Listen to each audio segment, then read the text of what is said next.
Donc, avant de pouvoir poursuivre sur la construction de notre page web, nous aurons besoin de matériel design. Donc, c'est là où NG0 va intervenir. Alors, je vais vous expliquer c'est quoi NG0 et pourquoi j'ai besoin de NG0 dans mon projet. Donc, NG0, c'est un framework en même temps. C'est pas tellement une librairie, c'est plutôt un framework car il est quand même, il est complet. Donc, on peut le comparer un peu à du Bootstrap.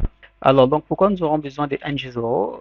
On a besoin de NG0 pour pouvoir avoir tous ces composants-là qui constituent notre page web. Donc, déjà, pour pouvoir avoir le style de notre page, pour avoir déjà des classes, des slides et plusieurs autres choses dont on va pouvoir exploiter par la suite, même les icônes, les typos, vraiment tout un ensemble du matériel design dont nous aurons besoin pour pouvoir construire notre page web en respectant à minima la charte graphique. Donc, on va installer NG0 pour aller assez rapidement. Pour pouvoir ajouter NG0, soit là on peut faire en passant par npm install NG0. Également, on peut le faire via le CLI du Angular.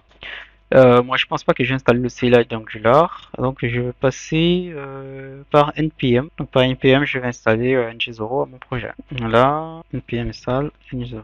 Maintenant que OnDesign a été installé ou ng0, alors on va se rendre sur notre projet. Il faut regarder au niveau de AngularJSON, on se rend sur AngularJSON.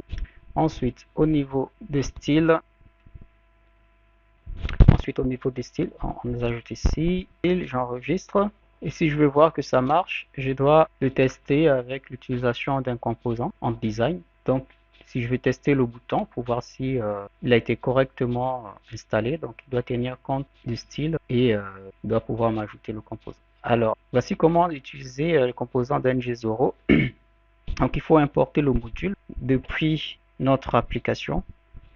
Donc là, je vais me rendre dans le src app module. Donc sur app module, on va pouvoir ajouter l'importation du module bouton. Donc je prends soin de l'ajouter dans le tableau des imports. Voilà. Donc si je reviens sur ng0, donc sur ng0, j'ai fait l'importation du module du bouton et pouvoir ajouter si je veux avoir ce style de bouton là. J'importe et dans app component, j'ajoute le bouton. Donc là, j'ai bien ajouté l'importation de mon module et ici j'ai ajouté le composant. Donc j'enregistre tout ça. Voilà. Donc si je me rends sur mon application, si je recharge la page, je vois que j'ai bien mon style de bouton de mon composant. Voilà. Donc là, j'ai reçu à implémenter ng0 dans mon application.